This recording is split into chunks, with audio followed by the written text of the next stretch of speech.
श्री स्वामी समर्थ. जय जय स्वामी समर्थ. नमस्कार मंडळी, स्वागत आहे आपलं श्री स्वामी समर्थ सेवक परिवार या यूट्यूब चॅनलवर. सर्व स्वामी भक्तांना पुन्हा एकदा श्री स्वामी समर्थ. उद्या संकष्ट चतुर्थी, वैशाख महिन्यामध्ये येणारी ही संकष्ट चतुर्थी, जिला एकदंत चतुर्थी असं देखील म्हटलं जाते. एकदंत चतुर्दशी या दिवशी आपण व्रत करतो आणि श्री गणेशाच्या व्रताची कथा वाचन करतो. त्यामागे असलेलं तिचं महत्त्व आपल्याला माहीत असायला पाहिजे. जर आपल्याला त्या कथेमागचं महत्त्व माहीत नसेल तर आपली पूजा तेवढी फलदायी ठरत नाही.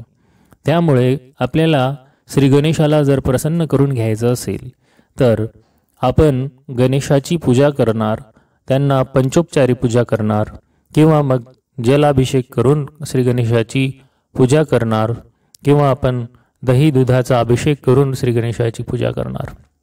हे सर्व करत असताना आपल्याला काय करायला पाहिजे तर उद्याचा दिवस हा अत्यंत महत्त्वाचा आहे. त्यामुळे आपण आजच काही गोष्टींची तयारी करून घेऊया आणि गणेशाची ही पूजा विधिवत आणि अत्यंत आनंदमयरित्या आणि योग्यरित्या जर केली तर आपल्याला या संकष्ट चतुर्थीचे योग्य फळ मिळेल. आपल्या मनातील सर्व इच्छा, आकांक्षा, अपेक्षा, अभिलाषा पूर्ण होतील. तर त्यासाठी आपल्याला काय करायचं आहे तर आपल्याला यासाठी एक महत्त्वाचा आणि साधा, सरळ, सोपा असा उपाय करायचा आहे. तसे भरपूर उपाय आहेत, परंतु उद्या आपण मुगाच्या दाण्यांचा एक महत्त्वपूर्ण उपाय करणार आहोत, ज्यामध्ये गणेशाची पूजा करायची आहे. त्यांना पंचामृत अभिषेक करायचा आहे किंवा दुधाने किंवा दह्याने देखील तुम्ही गणपतीला आंघोळ घालून पूजन करू शकता. पूजा झाल्याच्या नंतर आपल्याला आरती करून घ्यायची आहे आणि आरती झाल्यानंतर सगळ्यात महत्त्वाचं काम करायचं आहे आणि ते म्हणजे श्री गणपती अथर्व शीर्ष आपल्याला वाचायचं आहे. गणपती अथर्व शीर्ष वाचल्याचे अनेक फायदे असतात. त्याच्यामुळे आपल्या घरामध्ये शांतता नांदते, सुख, समृद्धी, ऐश्वर्य राहते आणि आपल्या घरांवर श्री गणेशाची कृपादृष्टी कायम राहते. त्यामुळे गणपती अथर्व शीर्ष न चुकता आपल्याला वाचायचं आहे. गणपती अथर्व शीर्ष वाचन झाल्यानंतर आपले मुलं, पती, पत्नी, आपल्या घरातील सर्व मंडळींनी गणेशाच्या समोर बसून हात जोडून प्रार्थना करायची आहे.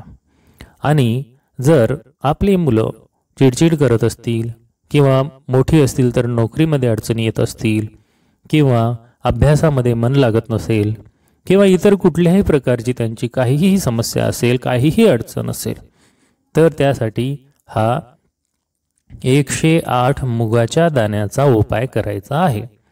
तर त्यासाठी आपण अगोदरच्या दिवशी म्हणजे आज 108 मुगाचे अत्यंत चांगले दाणे निवडून काढून घ्यायचे आहेत. त्यांना स्वच्छ पाण्याने धुवून घ्यायचं आहे आणि या मुगाच्या दाण्यांना दुसऱ्या दिवशी पूजा झाल्याच्या नंतर एका हिरव्या कपड्यामध्ये त्याची छोटीशी पोटली बांधायची आहे. जर आपल्याला एका मुलाचा उपाय करायचा असेल, त्याची समस्या गणेशाकडून सोडून घ्यायची असेल तर त्याच्यासाठी एक पोटली त्याची तयार करायची आहे. 2 मुलं असतील तर अशा 108 दाण्यांची दुसरी पोटली करायची आहे. मुले जास्त असतील तर आपल्याला त्या प्रत्येकी एक या प्रमाणात त्याच्या छोट्या छोट्या हिरव्या कपड्यामध्ये पोटल्या करायच्या आहेत आणि पूजा सुरू झाल्यानंतर श्री गणेशाच्या चरणाजवळ ती पोटली आपल्याला ठेवायची आहे. अत्यंत पंचामृत आणि षोडशोपचारी पूजा अर्चा केल्याच्या नंतर आपल्याला आरती झाल्याच्या नंतर, अथर्व शीर्ष वाचन झाल्याच्या नंतर गणेशाच्या समोर हात जोडून गणेशाला मनोमन प्रार्थना करायची आहे की हे श्री गणेशा, तू बुद्धीची आराध्य देवता आहे, तू मंगलकर्ता आहे, विघ्नहर्ता आहे आणि तू सर्वांचे संकट दूर करतो, दुःख दूर करतो. त्यामुळे माझ्या मनातील माझी जी इच्छा आहे ती तू पूर्ण कर. ही इच्छा पूर्ण करण्यासाठी मी तुझी मनापासून सेवा करत आहे, तुझी भक्ती करत आहे, तुझ्यावर माझी नितांत श्रद्धा आहे.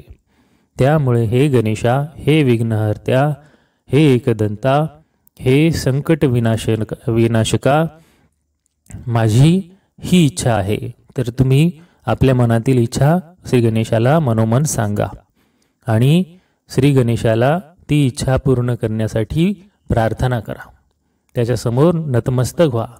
अगदी मनापासून एकदम मनातील जो आपला भाव आहे तो सात्विक भाव, प्रांजळ भाव जागृत ठेवून तुम्ही त्याच्याशी ती मागणी करा, त्यांना ती विनंती करा. तेव्हा आपली सेवाभाव आणि आपली सेवा, आपली भक्ती पाहून श्री गणेश आजच्या या संकष्ट चतुर्थी जी वैशाख महिन्यामध्ये येते, एकदंती चतुर्थी, या दिवशी गणेश आपली ही मनातील इच्छा नक्की पूर्ण करतात. यामध्ये तीळ मात्र ही संशय ठेवता कामा नये. त्यामुळे आपण हा उपाय असा करायचा आहे आणि रात्रभर मग जेव्हा आपली मुलं झोपतील तर त्यांच्या उशाशी ती पोटली आपल्याला ठेवायची आहे. कारण श्री गणेशाच्या भक्तीने प्रभारित झालेली ती मुगाच्या दाण्याची पोटली त्या मुलाच्या उशापाशी आपल्याला ठेवायची आहे. रात्रभर त्यामधली जी सकारात्मक ऊर्जा आहे, त्यातली जी आध्यात्मिक ऊर्जा आहे ती त्या बालकांच्या संपूर्ण शरीरामध्ये प्रसारित होईल आणि त्याच्यामध्ये अपेक्षित बदल निश्चितच घडवून आणेल. आणि हा अपेक्षित बदल आपल्याला तो हळूहळू दिसून येईल. पण त्यासाठी आपल्याला आपला जो भाव आहे, सद्भाव ठेवून आपल्याला ते कार्य करायचं आहे. रात्र झाल्याच्या नंतर सकाळी ती पोटली काढून घ्यायची आणि वेळ असल्यावर आपल्याला आजूबाजूच्या जवळच्या गणेशाच्या मंदिरात जाऊन त्या ठिकाणी ते मुगाची जी पोटली आहे ती ठेवायची आहे आणि तिथे गणेशाला आपली जी इच्छा आहे ती परत सांगायची आहे आणि त्यांना नमन करायचं आहे. चतुर्थीच्या दिवशी त्यांना हिरव्या आपल्या ज्या काही दुर्वा असतात त्या अर्पण करायच्या आहेत. गणपतीला लाल फूल खूप आवडते, त्यामुळे लाल फूल कुठल्याही असेल, जास्वंदाचं असेल किंवा गुलाबाचं असेल, ते लाल फूल तुम्ही गणेशाला अर्पण करा, दुर्वा अर्पण करा आणि गणेशाशी मनोमन संवाद करून आपली इच्छा सांगा आणि आपली इच्छा पूर्ण करण्यासाठी विनंती करा. श्री गणेश तुमची इच्छा नक्की पूर्ण करतील.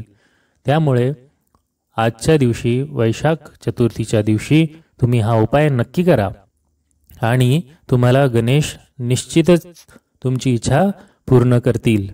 त्यामुळे तुम्हाला आपले जे काही अडचणी आहेत, संकट आहेत, दुःख आहे, यातून बाहेर निघण्याची शक्ती मिळेल. आणि जोपर्यंत तुमची भक्ती आणि तुमची श्रद्धा अटळ आहे तोपर्यंत तुम्हाला कुठलंही संकट स्पर्श देखील करू शकणार नाही. त्यामुळे भक्तांनो, हा उपाय तुम्ही अवश्य करा. तर मंडळी, आजचा हा व्हिडिओ तुम्हाला कसा वाटला हे कमेंट बॉक्समध्ये नक्की सांगा.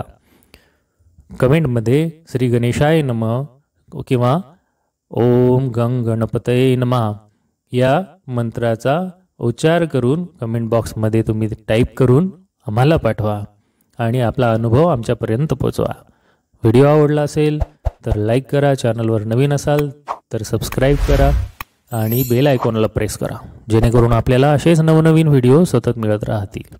तर पुन्हा भेटूया नवीन व्हिडिओमध्ये. तोपर्यंत श्री स्वामी समर्थ. जय जय स्वामी समर्थ.